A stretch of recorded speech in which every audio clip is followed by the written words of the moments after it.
별들의 메시지 17번째 시간입니다. 오늘 볼 챕터는 제18장으로서 제목을 보면 윤곽을 잡는 원리라고 돼 있습니다. 지금까지 여러분은 천궁도에서 어느 행성이 어느 사인, 어느 하우스에 들어가 있는지에 따라 어떤 특징을 보이는지를 배웠습니다. 이제 모든 기본은 다 배운 것이며 이것을 가지고 실제 천궁도를 해석해 나가면 됩니다. 그런데 처음부터 천궁도를 보자마자 운명의 특징이 한눈에 들어오기는 쉽지 않습니다. 그 특징을 간파하려면 우선은 커다란 윤곽을 잡을 필요가 있습니다. 그러기 위해서는 몇 가지 요령이 필요합니다. 그래서 저자는 간단히 윤곽을 간파하는 원리 몇 가지를 알려주고 있습니다. 첫 번째 원리로 어스펙트를 이루고 있는 행성들을 우선적으로 보는 것입니다. 어스펙트가 있다는 것은 긍정적이건 부정적이건 크게 강조되고 영향력이 있다는 것을 의미하기 때문이죠. 역으로 말하자면 어스펙트가 없는 행성은 큰 변수가 되지 않는다고 볼 수 있습니다. 저자는 다음과 같은 표를 하나 제시하는데요.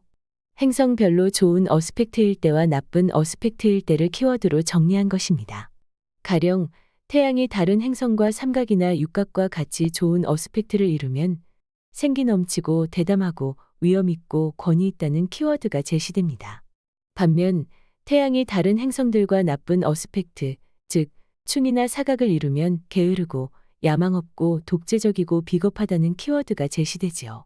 그래서 천궁도를 보자마자 어스펙트가 있는 행성들을 찾아내고 그에 해당하는 키워드를 떠올리라는 것이죠. 그럼 지배적인 특징이 나타난다고 해요. 그 이후에 더 구체적인 판단을 위해 사인과 하우스를 보는 것이지요. 참고로 행성은 배역들이고 사인이나 하우스는 배경이나 환경에 해당합니다.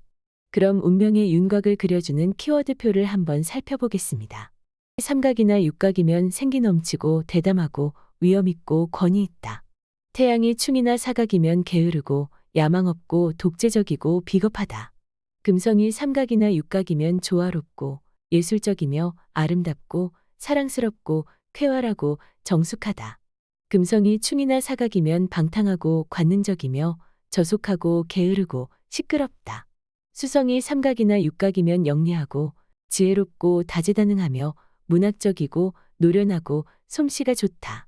수성이 충이나 사각이면 불안하고 어리석고 남을 모욕하고 변덕스럽고 선동적이고 부정직하고 서투르다. 달이 삼각이나 육각이면 끌림이 있고 상상력이 많고 적응을 잘하며 변화에 능숙하다.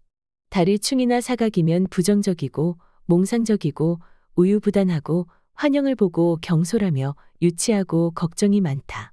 토성이 삼각이나 육각이면 신중하고 진지하고 체계적이고 끈기 있고 재치 있고 사려 깊고 검소하다. 토성이 충이나 사각이면 악의적이고 물질주의적이고 우울하고 비관적이고 탐욕스럽고 폐쇄적이고 걱정이 많다. 목성이 삼각이나 육각이면 법을 준수하고 자비롭고 보수적이고 경건하고 낙관적이며 부유하고 호의적이다. 목성이 충이나 사각이면 태만하고 뒤로 미루고 과장되고 호사스럽고 낭비하고 방탕하고 불법을 행한다.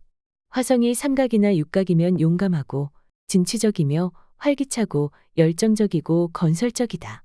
화성이 충이나 사각이면 가혹하고 호전적이고 이기적이고 파괴적이고 열광적이고 뻔뻔하고 충동적이고 화를 잘 낸다.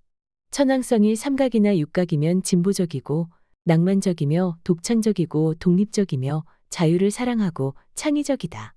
천왕성이 충이나 사각이면 음탕하고 비정상적이고 광신적이고 무책임하다. 해왕성이 삼각이나 육각이면 신비적이고 앞을 내다보며 영감이 넘치고 영적이고 경건하고 음악적이다.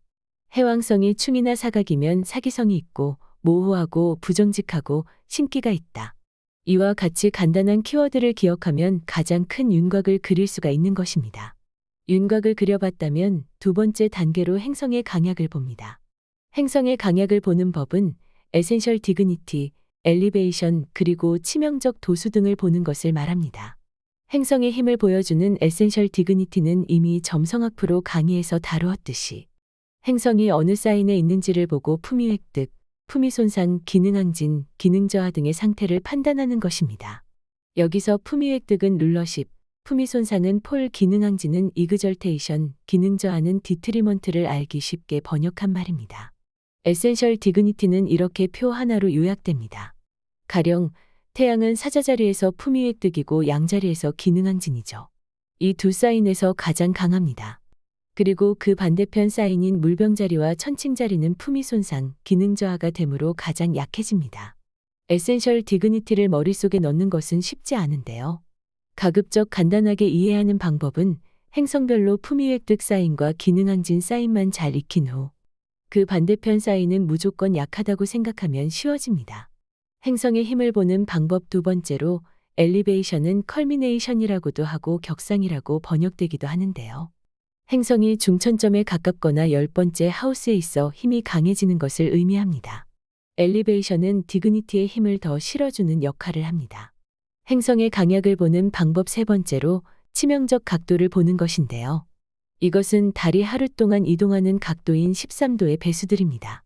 달은 28일 만에 천공도를 한 바퀴 돌기 때문에 하루 약 13도를 이동합니다. 이것은 달 중심의 동양 별자리 체계인 nakshatra 28수의 사이클과 같습니다.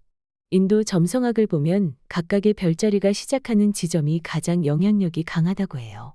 그래서 13도의 배수에 해당하는 도수에서 강한 영향력이 있는 것이라고 말하는 것 같습니다. 치명적 각도가 12사인별로 몇 도에 해당하는지를 정리하면 다음과 같습니다.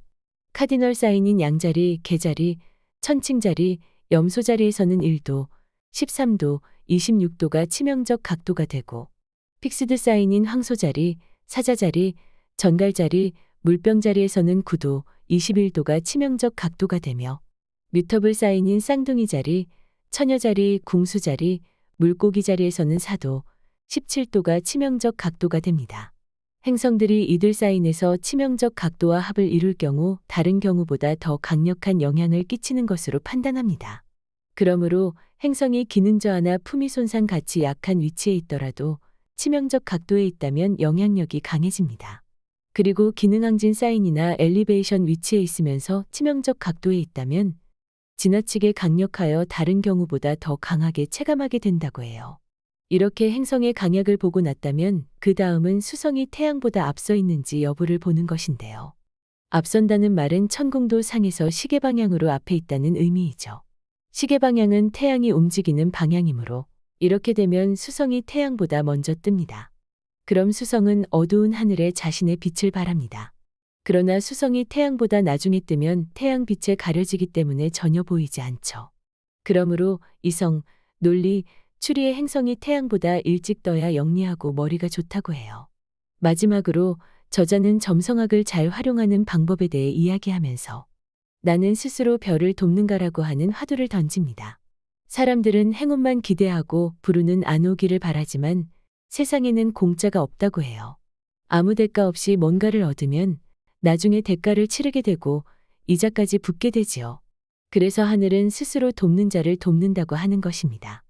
별 역시 스스로 돕는 자를 돕습니다. 별은 절대 강요를 하지 않는다는 의미입니다. 모든 일은 중구난방으로 벌어지는 것이 아니고 교훈이자 경험이죠. 그것을 받아들이느냐 여부는 우리의 선택이라고 해요. 가령 달이 화성과 사각을 이루면 평정심을 잃고 그로 인해 문제에 빠질 수가 있죠. 이때 잘못된 선택을 하면 많은 것을 잃고 후회합니다. 만일 이때 달과 화성의 사각이 평정심을 잃게 만든다는 사실을 미리 알았다면 무슨 일이 일어나건 평정심을 유지해야 한다는 경고를 스스로에게 던졌을 거예요. 그럼 분노를 할 일이 생겨도 나를 제어할 수 있게 되죠. 이것을 저자는 별을 다스리는 것이라고 하고 내가 스스로 별을 돕는가라고 하는 화두가 의미하는 것이라고 합니다. 별에 협조하고 별을 돕는다는 것은 별이 가르치는 교훈을 배우는 것을 말합니다. 천공도는 오직 운세만 보여주지 사람을 강요하는 어떤 힘도 없죠. 개인의 의지라고 하는 지배적인 요소가 있기 때문에 결정은 스스로 하는 것입니다. 그래서 천공도가 운명을 결정하는 것이 아니라 그 사람의 자유의지가 운명을 결정하는 것이라고 결론짓습니다. 점성학을 배우면 위험과 장애를 비교적 안전하게 건너갈 수 있습니다. 이유는 적절한 경고를 받고 무엇이 오는지를 알고 대비할 수 있기 때문입니다. 그리고 좋은 운을 보면 별의 흐름을 거스르지 않고 따라가는 것이 필요합니다. 물론 별이 모든 것을 가져다 주는 것이 아니라 별이 말해주는 것과 타이밍을 잘 이해하고 그에 따라 뭔가를 준비하고 노력해야 합니다. 이것이 바로 별을 다스리는 것입니다. 참고로 운세가 어떻게 흘러갈지를 알려면 트랜짓을 보게 되는데 이때는 주로 달이 이루는 어스펙트에 주목합니다. 예를 들어 달이 화성과 충을 하면 에너지와 야심이 대체로 약하여 모이기보다는 흩어진다고 해요. 화성과 달이 합을 이루면 사람들은 적극적이고 의욕이 넘치지만 상식보다는 충동이 지배하여 의도치 않게 상처를 줍니다.